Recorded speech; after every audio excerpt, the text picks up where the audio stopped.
கதைச்சரம் நேயர்களுக்கு அன்பார்ந்த வரவேற்புகள். இன்று நாம் பார்த்தசாரதி அவர்களின் பொன் விலங்கு என்ற நாவலை காண உள்ளோம். அதிகாரம் 26. மாகாணத்திலேயே தலைசிறந்த கல்லூரி என்று சொல்கிறார்கள். ஆனால் இந்த கல்லூரியும் வம்புகள் நிறைந்ததாக இருக்கும் போல தோன்றுகிறது சார் என்று பயந்து கொண்டே சுற்றும் முற்றும் மிரண்டு போய் பார்த்தவாறு கூறினார் பாட்டனி விரிவுரையாளர். வம்புகள் இல்லாத இடம் உலகத்திலேயே கிடையாதையா. எதிர்கொண்டு நீந்த தெரிந்தவன்தான் வாழலாம்.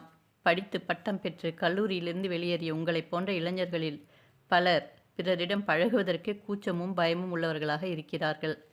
நியாயமான துணிவையும் நேர்மையான நம்பிக்கையையும் கொடுக்கக்கூடிய படிப்பும் ஒரு படிப்பா என்று சில சமயங்களில் படிப்பின் மேலேயே வெறுப்பாக இருக்கிறது எனக்கு. இன்றைய சமூகத்தில் படித்தவர்கள்தான் கோழைகளாக இருக்கிறார்கள். படித்தவர்கள்தான் பொய் சொல்கிறார்கள். படித்தவர்கள்தான் பிறரை ஏமாற்றுகிறார்கள். சமயங்களில் தாங்களே ஏமாறவும் செய்கிறார்கள். உண்மையிலேயே ஒரு சமயமாக வழிபடுவதற்கு கற்றுக் கொடுக்காத படிப்பினால் நாட்டுக்கும் பயனில்லை, நமக்கும் பயனில்லை என்று சத்தியமூர்த்தி வேகமாக பேசுவதை கேட்பதற்கே தயங்கி பயந்தார் பாட்டனி விரிவுரையாளர். நியாயத்தையும் உண்மையையும் இவ்வளவு வேகமாக வற்புறுத்தி பேசுகிற முதல் மனிதனை இப்பொழுதுதான் வாழ்க்கையில் மிக அருகே சந்திக்கிறார் அவர். நீங்கள் ரொம்பவும் முற்போக்காக இருக்கிறீர்கள். சில சமயங்களில் உங்கள் பேச்சை கேட்பதற்கே பயமாகவும் தயக்கமாகவும் இருக்கிறது என்று அவர் பதில் கூறிய விதத்திலிருந்தே அவருடைய பயந்த சுபாவத்தை சத்தியமூர்த்தி புரிந்து கொண்டான். புதுமையாகவும் முற்போக்காகவும் நினைப்பதற்கும் பேசுவதற்கும் பயப்படுகிறவர்களே நம்மை சுற்றி இவ்வளவு பேர் இருக்கும் பொழுது அப்படி வாழவும் செயலாற்றவும் துணிகிறவர்கள் எப்பொழுதும் எப்படி வரப்போகிறார்கள் என்று நீ ஆற்றாமையோடு பெருமூச்சு விட்டான் சத்தியமூர்த்தி. நண்பரே, நம்முடைய நாட்டைப் போல எல்லா விதத்திலும் இரண்டும் கெட்ட சூழ்நிலையில் உள்ள ஒரு நாட்டுக்கு பெரிய வறுமை இப்பொழுது என்ன தெரியுமா?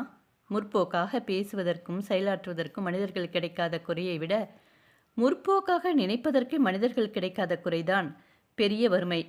செயலாற்றுவதற்கு சோம்பல் படுகிற மனிதர்களை விட நினைப்பதற்கே சோம்பல் படுகிற மனிதர்கள் நம்மிடையே அதிகமாக இருக்கிறார்கள். மனத்தினாலும் சிந்தனையினாலும் அடிமைப்பட்டு கிடைக்கிறோம் என்பதற்கு இது ஒரு அடையாளமாகும்.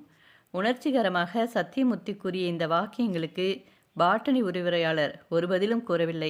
மௌனமாக பக்கத்தில் நடந்து வந்து கொண்டிருந்தார் அவர். அந்த சமயத்தில் சத்தியமூர்த்தியின் முகத்தை நிமிர்ந்து பார்ப்பதற்கே பயமாக இருந்தது அவருக்கு. உண்மை இந்த உதடுகளிலிருந்துதான் பிறந்து வருகிறது என்பது போல அத்தனை அழகாக தன் சிவந்த உதடுகளை திறந்து சத்தியமூர்த்தி கொதிக்க கொதிக்க உணர்ச்சி வசப்பட்டு பேசியதை கேட்க பயந்தது தவிர அவன் முகத்தை பார்க்கவும் பயந்தார் அப்பாவியான அந்த தாவரையியல் விரிவுரையாளர். பேசிக்கொண்டே அவர்கள் இருவரும் பூபதியின் வீட்டு தோட்டத்தை அடைந்தார்கள். தோட்டத்து புல்வெளியின் இடையே இருந்த செடி கொடிகளிலும் பெரிய பெயர் புரியாத குரோட்டன்ஸ்களிலும் இயற்கையாகவே பல்வேறு நிறங்களில் பூத்து தொங்கும் ஒளிப்பழங்கள் போல வண்ண வண்ண பல்புகள் எரிந்து கொண்டிருந்தன. காம்பவுண்ட் கேட்டருகே தன் வரவை எதிர்பார்த்த அவளோடு மலர்ந்த முகத்தோடு பாரதி காத்து கொண்டிருப்பதை சத்தியமூர்த்தி கவனித்தான். தான் வருவதை பார்க்க வேண்டுமென்றே தனக்காக மட்டும் காத்து கொண்டிருந்தவர் போலத்தான் தான் உள்ளே வந்ததும் அந்த பெண் தோட்டத்து முகப்பிலிருந்து அப்பால் போய்விட்டதையும் அவன் பார்த்தான். தோட்டத்து புல்வெளியில் தூய வெள்ளை விரிப்புகளோடு விருந்து மேசைகளும் நாற்காலிகளும் வரிசையாக நீண்டு கிடந்தன. கல்லூரி முதல்வர் வருகிறவர்களை வரவேற்று நின்று கொண்டிருந்தார். விரிவுரையாளர்களையும் கல்லூரி அலுவலர்களையும் தவிர மல்லிகை பந்தல் நகர பிரமுகர்கள் சிலரும் அந்த விருந்துக்கு அழைக்கப்பட்டிருந்தார்கள். மேசை விருப்புகளின் மேல் வெளியேர் என்று மின்னும் பீங்கான் கிண்ணங்களும் தட்டுகளும் நடுநடுவே அலங்காரமாக மலர் குடுவைகளும் ஒரு பெரிய செல்வந்தர் வீட்டு விருந்துக்கே உரிய கலையோடும் கம்பீரத்தோடும் விளங்கிக் கொண்டிருந்தன. தமிழ் டிபார்ட்மெண்ட்காரர்கள் எல்லாம் இதோ இங்கே உட்கார வேண்டும் என்று காசிலிங்கனாரும் மிஸ் வகுலாம்பிகையும் உட்கார்ந்து பேசிக் கொண்டிருந்த பகுதியை சுட்டி காண்பித்தார் கல்லூரி முதல்வர். சத்தியமூர்த்தியும் அங்கே போய் உட்கார்ந்தான். சுற்றி சுற்றி வந்த வண்ணம் எல்லோருடனும் சிரித்து சிரித்து உரையாடி கொண்டிருந்த பூபதி நடுவே சத்தியமூர்த்தி உட்கார்ந்திருந்த பக்கமாகவும் ஒரு முறை வந்தார். சத்தியமூர்த்தி எழுந்து நின்று அவருக்கு வணக்கம் செலுத்தினான். அவரும் அன்போடு விசாரித்தார். பின்பு காசிலிங்கனார் பக்கமாக திரும்பி, இவர் உங்கள் டிபார்ட்மெண்ட்டுக்கு புது விரிவுரையாளராக வந்திருக்கிறார். சத்தியமூர்த்தி முற்போக்கும் ஆர்வமும் நிறைந்த இளைஞர், நன்றாக கவனித்துக் கொள்ளுங்கள் என்று சத்தியமூர்த்தியை காண்பித்து சொல்லிவிட்டு மேலே நடந்தார்.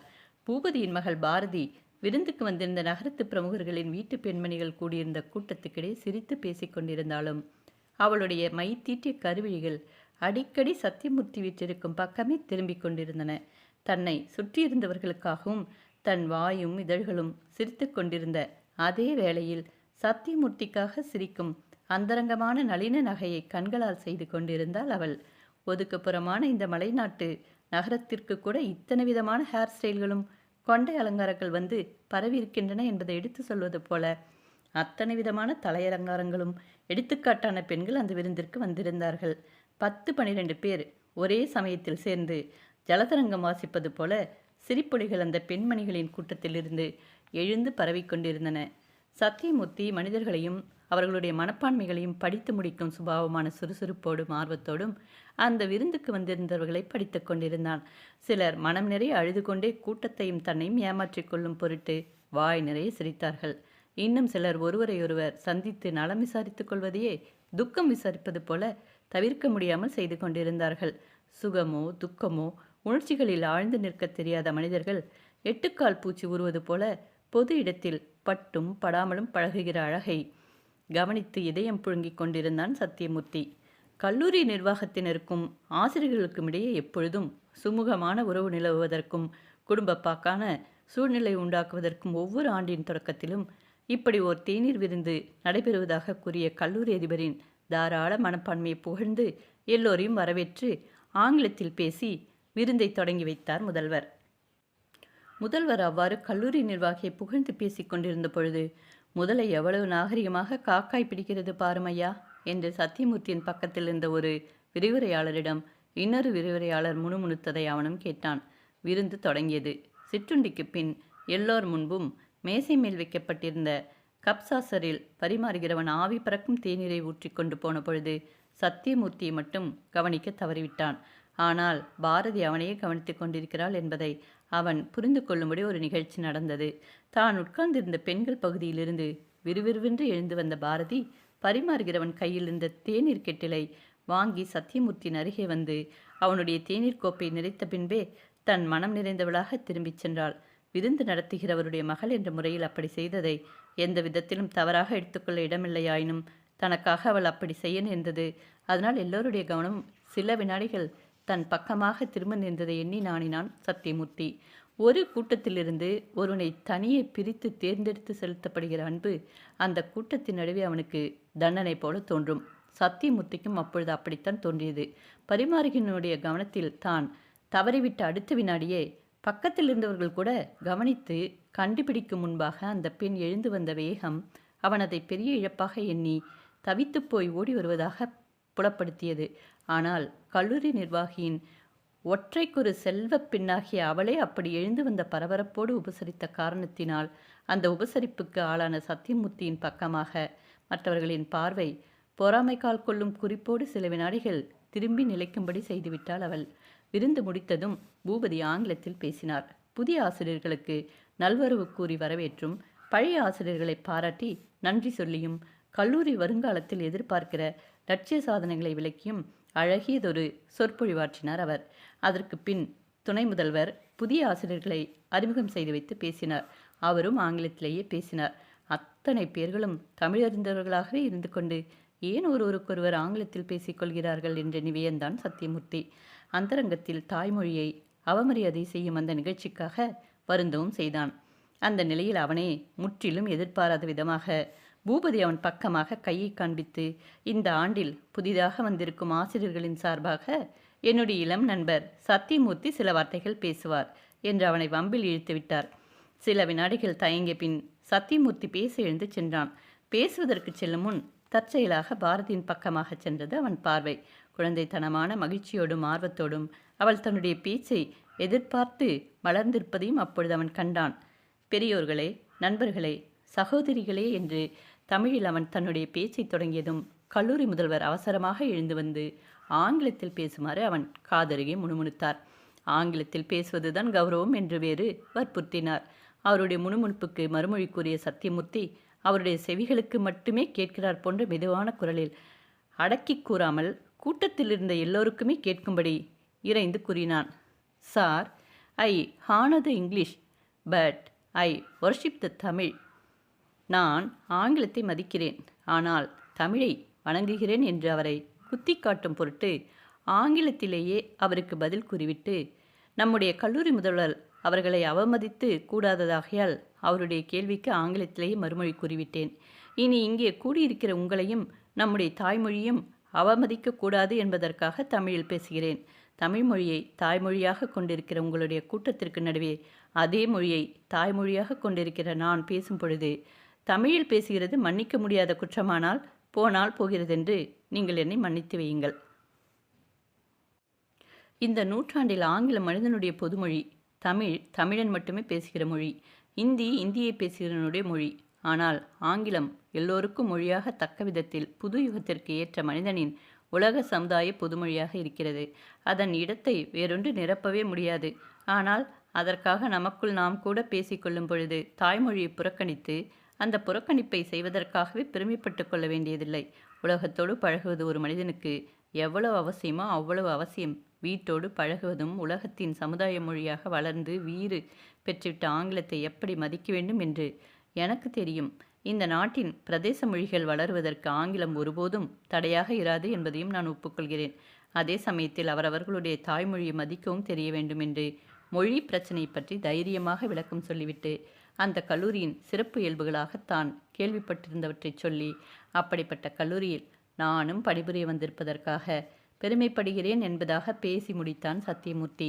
அவனுடைய கணீர் என்ற குரல் ஒலித்து நின்ற பொழுதுதான் அந்த கூட்டம் அதுவரை எவ்வளவு அமைதியாக இருக்கிறது என்று புரிந்தது.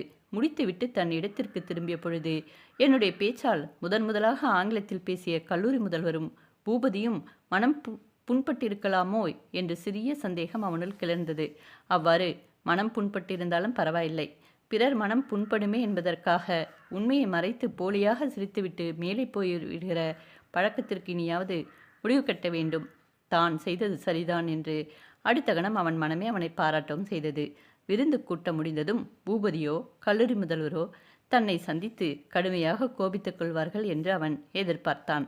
ஆனால் அவன் எதிர்பார்த்ததற்கு நேர்மாறாக பூபதி அவன் அருகில் வந்து அவனை தட்டி கொடுத்து பாராட்டினார். நீங்கள் சொல்வதை நான் அப்படியே ஒப்புக்கொள்கிறேன் மிஸ்டர் சத்தியமூர்த்தி. பழக்கத்திற்கு அடிமையாகிவிட்ட காரணத்தினால் தமிழ் நன்றாக தெரிந்தவர்களுக்கிடையேயும் என்னை போன்றவர்கள் ஆங்கிலத்தில் பேச வேண்டியாக இருக்கிறது. இனியாவது அதை நாங்கள் மாற்றிக்கொள்ளத்தான் வேண்டும். சில சமயங்களில் ஆங்கிலமே தெரியாதவர்களுக்கு முன்னால் கூட ஆங்கிலத்தில் தான் பேச வருகிறது.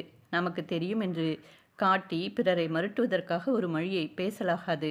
மொழி பழக்கமும் ஒரு நாகரிகம். பிறருக்கு நம் மனதை புரிய வைப்பதே அதன் நோக்கமாக இருக்க வேண்டும்.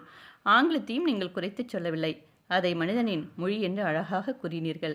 நீங்கள் கூறியது போல அது உலகத்தின் சமுதாய புதுமொழி. அதனால் நிச்சயமாக இனிமேல் எந்த பிரதேச மொழியும் பாதிக்கப்பட்டு வலிமை இழக்காது. ஆனால் ஒரு உதாரணத்திற்கு சொல்கிறேன்.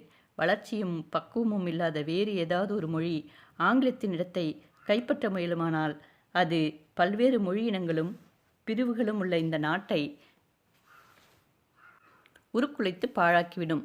பல்வேறு மொழி இனங்கள் உள்ள இந்த நாட்டில் பழக்க வழக்கங்களுக்கு அப்பாற்பட்ட ஒற்றுமையை காப்பாற்றி வருவது ஆங்கிலம் ஒன்றுதான் என்பதை நீங்களும் புரிந்து கொண்டிருக்கிறீர்கள். இந்த நாட்டின் பழமையான பிரதேச மொழிகள் எல்லாம் பிழைத்து உயிர் வாழ வேண்டுமானால் இனிமேலும் இங்கே ஆங்கிலத்தை காப்பாற்றினால் ஒழிய வேறு வழி இல்லை என்றார் பூபதி. கல்லூரி முதல்வரின் முகத்தில் மட்டும் கடுமையும் வெறுப்பும் குடிக்கொண்டிருப்பதை சத்தியமூர்த்தி கவனித்தான். பலருக்கு முன்னால் எழுந்து நின்று பேச வாய்த்த முதல் சந்தர்ப்பத்திலேயே எல்லோருடைய சிந்தனையிலும் தான் ஒரு பிரச்சனையாகிவிட்டதை அவனே உணர்ந்தான். உங்கள் பேச்சு மிகவும் நன்றாக இருந்தது என்று அத்தனை பேருக்கும் நடுவே தேடி வந்து அவனை புகழ்ந்து விட்டு போனாள் பூபதியின் மகள் பாரதி. குறுகிய நோக்கமுள்ள சில பேராசிரியர்கள் அவனை வெறுமி புழுங்கும் கண்களால் பார்த்துவிட்டு போனார்கள். விருந்துக்கு வந்திருந்த பிரமுகர்களில் பலர், அந்த பையன் யார் சார் என்று பூபதியிடம் அக்கறையோடு தூண்டி தூண்டி விசாரிக்கும்படி அமைந்திருந்தது அவனுடைய பேச்சு. அந்த அரை மணி நேர பேச்சில் எல்லோருடைய கவனத்திற்கும் ஆளாகியிருந்தான் அவன். விருந்து முடிந்து அறைக்கு திரும்பும் பொழுது பாட்டனி உரையாளர் சத்தியமூர்த்தியோடு உடன் வந்தார். மறுநாள் முதற்கொண்டு சத்தியமூர்த்தியுடன் தாமும் அந்த அறைக்கு வந்து தங்கப்போவதாக கூறிவிட்டு சென்றிருந்தார் அவர். அடுத்த நாள் அதிகாலையிலேயே எழுந்து நீராடிவிட்டு கல்லூரிக்கு புறப்பட தயாராக இருந்தான் சத்தியமூர்த்தி. காலை 9 மணி சுமாருக்கு தம்முடைய பெட்டி படுக்கை முதலிய பொருட்களோடு முதல் நாள் கூறியிருந்தபடி தாவரையியல் விரிவுரையாளர் சுந்தரேசன் சத்தியமூர்த்தியோடு அந்த அறையில் வசிக்க வந்து சேர்ந்து கொண்டார். மூன்றாவது ஆளாக வேறு யாரையும் உடன் சேர்த்து கொள்ளாமல் தாங்கள் 2 பேர் மட்டுமே அந்த அறையில் இருந்து கொண்டால் என்ன என்பதை பற்றி இருவரும் தீவிரமாக சிந்திக்க தொடங்கியிருந்தார்கள். இருவரும் தலைக்கு 8 ரூபாய் அதிகம் கொடுக்க நேர்ந்தாலும் இடம் தாராளமாக இருக்குமே என்று எண்ணினார்கள் அவர்கள்.